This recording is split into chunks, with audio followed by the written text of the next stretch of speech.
আচ্ছা, আইভিএফ মানে কি সবসময় টুইন হয়? এটা আমার অনেক পেশেন্ট এসে বলে এবং অনেকে আবার রিকোয়েস্ট করতে থাকে যে এই তো আইভিএফ করছি ম্যাডাম, আমার একটু টুইন করার আমার খুব ইচ্ছা, টুইন বাচ্চা। তো এইরকম রিকোয়েস্ট করো না। দেখো, আইভিএফ মানে টুইন হয় না। আইভিএফ এর সময় যখন আমরা এমব্রিওটাকে ট্রান্সফার করছি, এর মধ্যে যদি আমি একটা এমব্রিও ট্রান্সফার করি তাহলে সিঙ্গেলই হয়, টুইন ভেরি আনলাইকলি। যদি দুটো এমব্রিও ট্রান্সফার করি এবং দুটোই ভালো বসে যায় তাহলে টুইনের চান্স খুব high. Twin very high risk pregnancy, never ask for twin. টুইনটা হচ্ছে আমাদের আইভিএফ এর সাইড এফেক্ট বলো। দুটো প্রেগনেন্সি দিয়ে আমরা to maximize the chance of success, সবাই চায় একটা সাইকেলেই তাকে পজিটিভ করে দিতে, সেটা তো সবসময় সম্ভব হয় না। তো সেই জন্য অনেক সময় আমরা চেষ্টা করি টু ম্যাক্সিমাইজ দ্য সাকসেস, যে আমরা যদি দুটো দিই তার মধ্যে একটা যদি বসে যায়।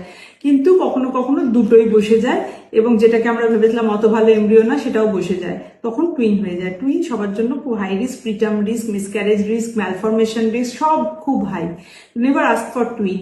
এবার যদি টুইন হয় তখন বরঞ্চ আমরা অপশন দিই যে তুমি কি দুটো প্রেগনেন্সি নিয়ে কন্টিনিউ করবে, কি কারো কারো রিস্ক এত বেশি থাকে বলি যে একটা প্রেগনেন্সিকে ফিটাল রিডাকশন মানে কমিয়ে দেওয়ার জন্য। হ্যাঁ, তো সেই জন্য twin is always a very risky pregnancy. এবার যদি বলো কারো যদি ইয়ে থাকে যে তুমি সিঙ্গেলই চাও, টুইন রিস্ক নিতেই চাও না, তাহলে you can ask your doctor যে আমাকে একটাই প্রেগনেন্সি ট্রান্সফার করবেন, ঠিক আছে? এবার সেইটুকু চান্স নিতে হবে, তাতে তোমার পজিটিভ না হলে আরেকবার লাগতে পারে। এবার তোমাদের এইটাও সবসময় সবকিছু একসাথে চাও।